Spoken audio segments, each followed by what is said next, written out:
I'm going to give you my story and testimony of Jesus' love for me.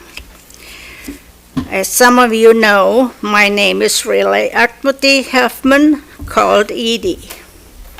I was born to a German couple in Czechoslovakia. Just before the war ended, my father went missing and he never came back. And then after the war, in Czechoslovakia, that area was occupied by a lot of Germans. So after the war, all those Germans had to move back to Germany. And my mother and her 5 little daughters was one of them. We settled into a small town by the name of Au, spelled A-U. And we moved right across from a Catholic church. We didn't go there very often. Now, one thing I didn't like about the Catholic church is the confession booth. And my school class had to go there at least once a year. And that's one of the things, another story. When I was about 12 years old, I decided to take my bicycle and visit my grandparents. They raised me for about 4 years, so I took the country roads, and I believe it's probably about 10 miles from my house to my grandparents' house. And so after my visit, I went home, and about 3/4 way home, I got so thirsty, and I mean really thirsty. And I got off the bike and I looked around, and there were no houses because I was in the country. But I looked some more, and there, not far from where I stood, there was a mud puddle. And would you know, I drank out of that mud puddle. I was so thirsty. And I went home and didn't tell anybody about it. Now, years later, that day came to my mind, and I realized that it didn't rain the day before my bicycle trip, and it didn't rain on that day. And also when I stopped and I saw that mud puddle, I only saw one mud puddle. The Lord took care of me even though I didn't know anything about religion. Then about when I was 15, we moved again, and this time we moved to another town by the name of I, spelled A-Y. And that was about the time when I started to pray and ask the Lord to send me a good husband. And I also told him that he doesn't have to have a lot of money, just as long as he loves me. And would you know that a year later, he answered my prayer, and he sent me one all the way from the United States. Now, I couldn't speak English, but I knew how to say hi, stop and go, how do you do, and I love you. That's all I really needed to know. And and Roger had a little booklet that had phrases of English and German, and we had fun looking through it. Let's see, I was 16 when he sent me him from the United States. And 1 month later, he gave me a ring, and we started to get the marriage papers ready. But he had to go and get permission from Roy and Mary to get married because he was not 21 yet. So we sent them a picture, and he told them that I am 16, I'm working full time Oh, that's another thing I forgot to tell you. When I graduated by the 8th grade and then went to work full-time at a grocery store. And I made 40 marks. That is the same amount as $10 a month. And out of that 40 marks, I had to pay for my train or bus ticket to go to work. Okay, where was I? Anyway, Roger sent Roy and Mary a picture of me and told them that I worked full-time and that I'm 16 and I'm a Catholic and I cannot speak English. So I'm sure Roy and Mary and maybe the rest of the family were praying really hard about this. But Roger got permission to marry me. So we started on our marriage paper because I was a foreigner to the United States Army. One time I took my birth certificate to the courthouse to get some more papers, of which you know it, they lost it.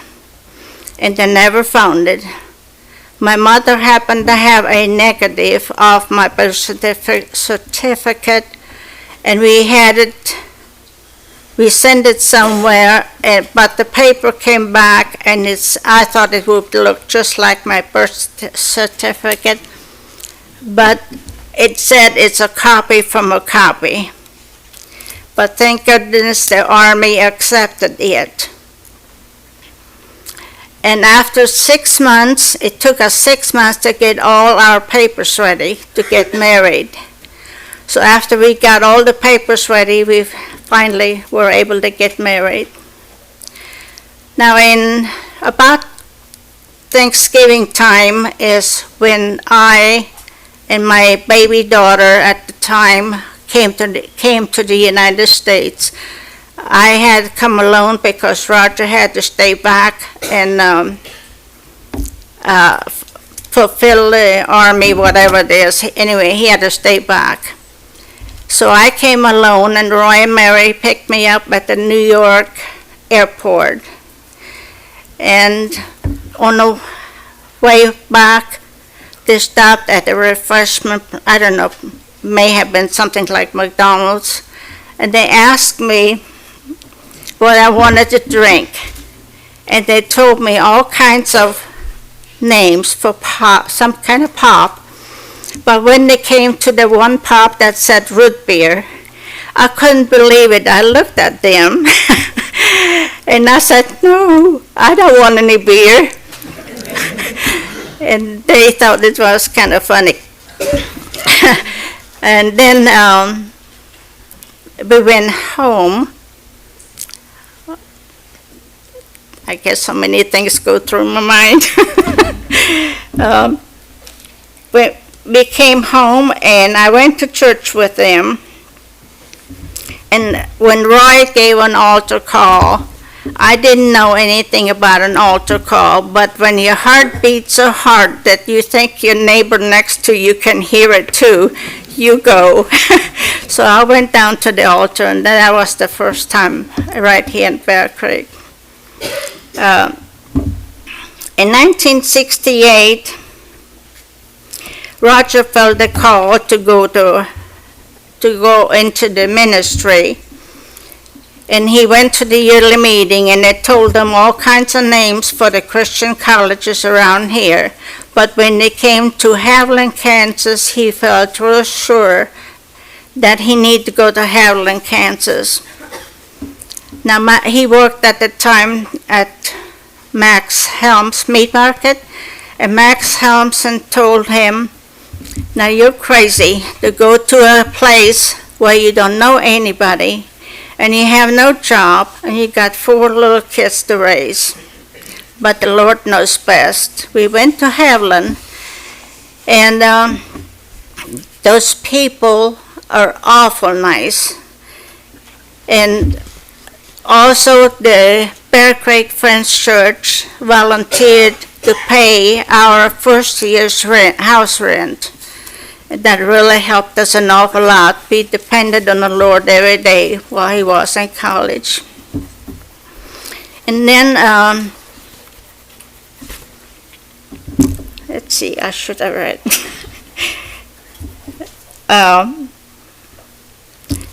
When we went to Inglewood, those people are so helpful. If you know anybody who would like to go to a Christian college, I recommend that college. Not just the college, but the whole town. And then Roger pastored also the Pratt Friends Church, not far from Haviland. And then 5 years later, we moved to Inglewood, Ohio, where we, in the yearly meeting, started a new church. We were there for about 5 years, and then we moved back to Winchester, where Roger restored antique cars full-time. Now that's when the Lord's angels was really busy keeping me safe, because when we went to the swap meets, usually Roger would drive a school bus with car parts, and I would drive a vehicle with a loaded trailer behind me. One time we went, I believe, on the way to Indianapolis. We came down to a big hill, and my trailer fishtailed. I don't know if you ever had the experience of it, but it's awful. It didn't just do a little bit. It did real bad, because the trailer would hit one side of my van, and then it would go on the other side and hit the other side of the van. It was so bad. And I heard someone talking about fishtailing trailers, and they said you're supposed to give it gas, and then eventually it will straighten up. Well, I gave it gas, but it didn't straighten up. And I ended up on the other side of the road, right on the edge of a ditch. So the angels were busy again. And then another time, I don't know if it was the same hill or not, but my brakes went out. And I again had a trailer, a loaded trailer. And I saw ahead traffic stopping on a red light. And it turned green just at the last minute. And that was good, because I had to pass all those parked cars, and because the light turned green, there was no cross traffic for me to pass. So somehow I stopped my vehicle because the road went back uphill.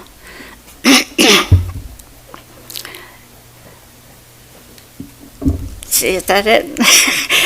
Anyway, that wasn't the first time that the brakes went out on me. It was quite often.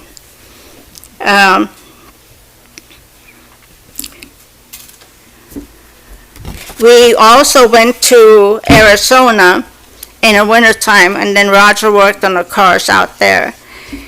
In 2004, Roger had his first heart attack, but he wouldn't go to the doctor. So he laid on a couch, and I sat next to him and I prayed. And then I also prayed and told the Lord, now Lord, we're supposed to be going to Hawaii in 2 weeks. And I said, Roger sure would like to go there. Would you please help us? And then I also asked him, I said, Lord, would you give him 10 more years? Well, Roger got better, and we went to Hawaii. He didn't look very good, but we went to Hawaii.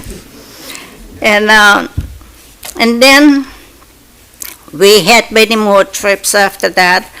In 2014, we moved back to Union City, and in 2013, he got a call from someone asking him if he's still interested in that car he was bidding on months before. And Roger said, yes, I would like to have it. So early in the morning, he hooked up the trailer. And we went, and 3 miles from home, he had another heart attack. I didn't know it at the time, but he slowed down and somehow we went into the ditch. When we went into the ditch, trailer and the van, I looked up and I saw we were heading towards the culvert in the road. So I reached over and I yanked on the steering wheel to get away from the culvert. And that's about the time I didn't look, but I felt being airborne.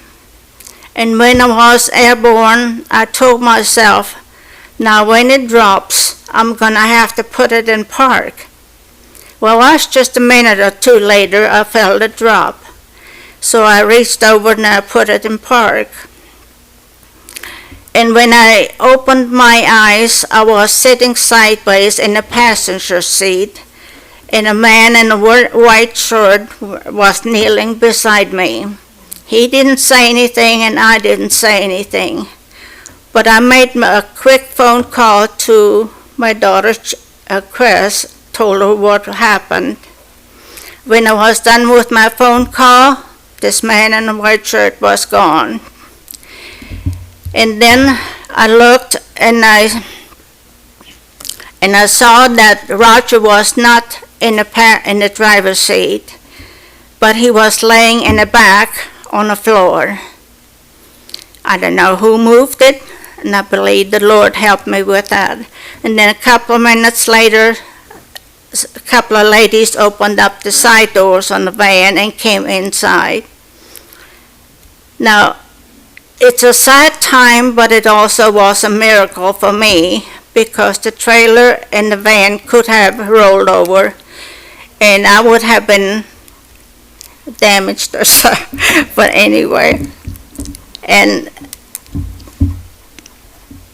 then too, if we plan on going to Arizona the following week, if he would have gone and would have had his heart attack there, I would have been alone with no family around me. And then too, remember I prayed that the Lord would give him 10 more years. In 3 more months, it would have been 10 years. And the Lord knows and helps you, and he knows the right time for you. He's not only my savior, but he's my best friend, and I really recommend him too. I think that's it.